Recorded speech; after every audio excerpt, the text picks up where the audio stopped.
Japan, early 17th century.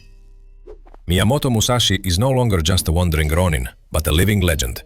He has dozens of duels under his belt, mastered the art of two swords, and a cold, almost mathematical approach to combat. But an unusual guest arrives at the port of Nagasaki, a European master of the épée and rapier, a veteran of duels in Italy and Spain. He is accustomed to a completely different school, narrow stances, lightning-fast thrusts, distances calculated to the centimeter. For the first time, two worlds of fencing collide. Samurai fight with cutting impulse and control of the center, while Europeans rely on the line of attack and the point of thrust. Spectators are expecting not just a duel, but a clash of cultures. Musashi observes the foreigner and realizes his opponent is unlike Japanese swordsmen. He moves like a spring, closes his guard, and works in forward-backward steps, not in a circle. The European, however, is surprised by the katana's length and the ease of its grip. This isn't a sporting fight. It's a test of whose military intellect is stronger. The stakes are enormous. The honor of the schools, the future of techniques, and the very idea that the path of the sword can be diverse. Before the duel, the masters study each other's weapons, and from there the psychological warfare begins. Who will be the first to misjudge? Before the fight, each of them recalls their respective schools. Musashi is accustomed to real combat. A blow should break bone, not touch the blade. His Niten Ichi-ryu style is built on chaos, rhythm changes, and psychological pressure. The European, however, is a student of a strict system. Seconds are divided into tempos. Each thrust has a name and angle. He knows dozens of counterattacks against a long blade, but has never seen a fighter with two swords. The main question is distance. The rapier is faster, but the katana is more powerful. One miss, and it's all over in an instant. In a makeshift dojo, lines are drawn in the sand, and steps are compared. The Japanese irimi versus the European longe. The students take notes as if it were a scientific experiment.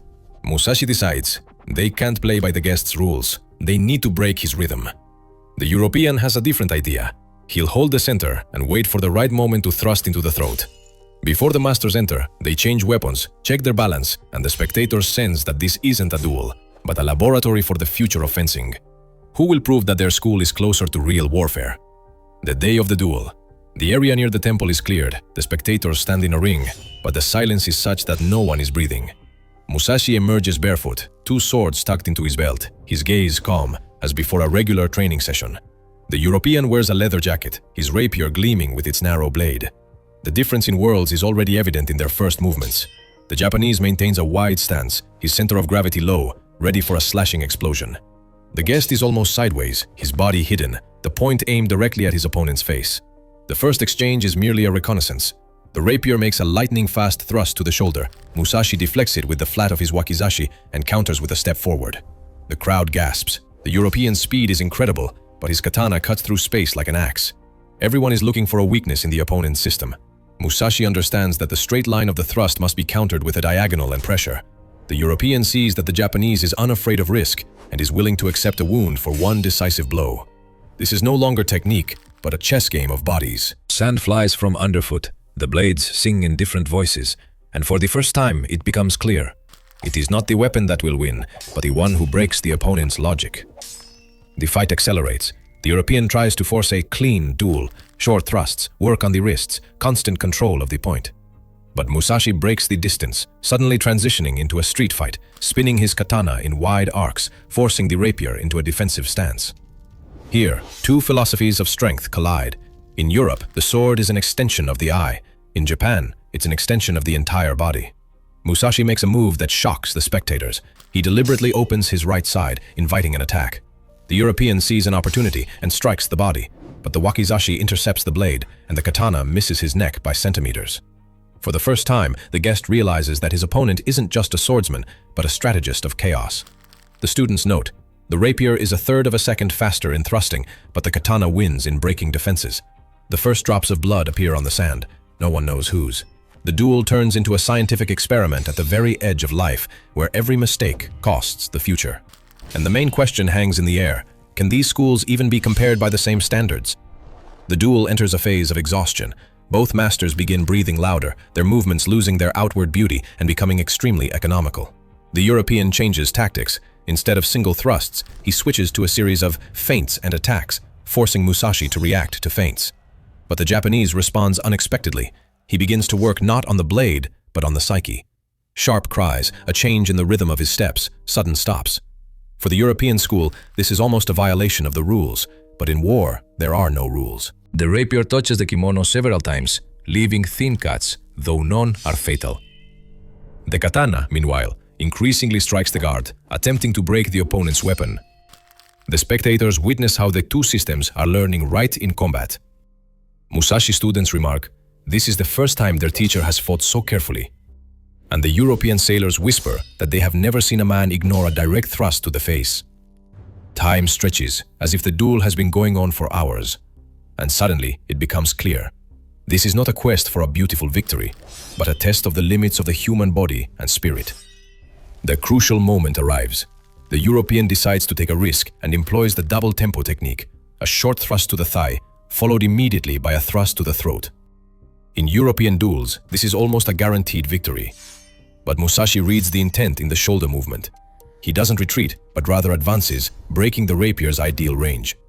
The wakizashi hooks the opponent's blade. The katana cuts diagonally from above. The blades meet with a sound as if reality itself had cracked. Both are wounded. The European's forearm is cut. Musashi's ribs are deeply cut. The crowd erupts in cheers. Now the fight is bloody. The odds are even. The rapier loses precision due to the injured arm. The katana its strength due to fatigue. For the first time, the masters see each other not as enemies, but as explorers of the limit. Each understands the next exchange will be the last. The only question is, who will betray their own school for the sake of a single, true move? Both masters understand a protracted battle will kill them before their opponent's blade. The European adopts a style rare for his school. He begins to move in a circle, mimicking Japanese tactics. Musashi notices this and smiles for the first time. His opponent has stepped out of his comfort zone. Now the hunt begins for a single angle of attack. The Japanese lowers his katana lower than usual, as if inviting a thrust to the head. The rapier shoots forward, and at that moment, Musashi performs his signature cut. A sidestep, a wakizashi strike to the wrist, the katana poised for the finishing blow. But the European miraculously twists his body, demonstrating the acrobatics of the Italian dueling schools. The spectators witness how two traditions literally rewrite each other on the fly. If before it was a duel of weapons, now it is a duel of ideas. The students note, the Japanese school wins in improvisation, the European in geometry. And yet, no formula can predict the next breath these men will take. The climax approaches. The European does what he was taught to do against heavy blades. He reverses the grip on his rapier, turning it almost into a dagger, and attempts a clinch. For samurai, this seems madness. But at close range, a long katana becomes meaningless. Musashi instantly drops its scabbard to the ground, a sign that the fight is going to the finish. They close so closely that their breathing can be heard. The rapier seeks the liver, the wakizashi the throat. In this moment, the cultural difference becomes apparent. The European strikes precisely, the Japanese strikes with the entire movement. Musashi takes a step that will later be called legendary. He doesn't attack the weapon, but thrusts his shoulder into his opponent's body, disrupting the entire pattern of the duel. Both fall into the sand, blades intertwined. The crowd is shocked. Nothing like this has ever been described in any treatise. The duel goes beyond fencing and becomes a battle of wills. Whoever regains control first will write history. They rise almost simultaneously. Their faces are covered in sand, their breathing ragged, but their gazes clear. The European understands. One more clinch and the katana will cut him down, guard and all. Musashi senses something else. The next precise thrust of the rapier will leave no chance even for legend. Then the unexpected happens. Both take a step back, as if by silent agreement. In European dueling tradition, this is an invitation to a final phrase, while in the Japanese way, it is a sign of respect for the enemy's spirit. The masters begin the final exchange without wasted movement. The rapier flies to the face, the katana diagonally to the neck. Split seconds stretch into eternity. The blades pass within millimeters of death and stop. The senior monk, who has been observing the fight, throws a white ribbon to the ground, a symbol of cessation. The crowd doesn't understand. There is no winner. But both fighters know more than the spectators. Today, a new school has been born, where East and West see each other without legends or pride. After the duel, the real analysis begins. Students from both sides attempt to break down combat into a science. The average thrust speed of the rapier is 30% faster, but the destructive power of the katana is almost twice as great. The European school won in precision and economy of movement, while the Japanese school excelled in adaptation and body control. Musashi would later say that for the first time he encountered an enemy who thought with his point. The European admitted in his diary that the samurai fought not with his weapon but with the space around him. This encounter changed both. The guest took back to Europe the ideas of the circular step and using a second blade, and Musashi students began to study the thrust as a separate science. History has not preserved the name of the European, but it has preserved the most important thing: proof that there is no absolute school. There is only the man who learns faster in combat. And somewhere between the katana and the rapier, the universal language of the sword was born. Although the duel ended without a clear winner, the moments separating life from death were incredibly short. What if one of the masters had made a split-second mistake?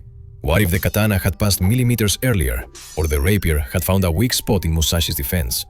Imagine an alternative scenario, how history would have changed, how technique, psychology, and strategy would have interacted at a critical moment. In this alternative scenario, events unfold instantly. The European is tired and losing precision after a lengthy exchange, and Musashi notices this mistake. The Japanese uses his signature cut rhythm. Stepping to the side, the wakizashi blocks the rapier, and the katana passes overhead, aiming precisely for the opponent's forearm. The rapier slips from the European's hands. He attempts to counter, but it's too late. Musashi's pressure breaks the structure of his defense. The katana's power is twice as strong, its striking zone encompassing critical points. The crowd holds its breath, and the students record every millimeter of movement. Musashi's mastery lies not in strength, but in control of space, adaptability, and anticipation. Musashi steps back, assesses his opponent's condition, and realizes that the European master is no longer capable of a precise attack. With a wide chop, he disarms his opponent, and his katana comes to a gentle stop against his chest. The European lowers his arms, admitting defeat. This is not just a victory, but a lesson in strategy and psychology. The rapier's speed is 30% faster, but the katana's superior destructive power and spatial control are superior. Musashi used a combination of psychology, biomechanics, and improvisation. The European returns to Europe with renewed respect and records of circular steps and double wielding. This victory cements Musashi's reputation not only as an unrivaled swordsman, but also as a man who managed to combine philosophy, technique, and science in a single movement.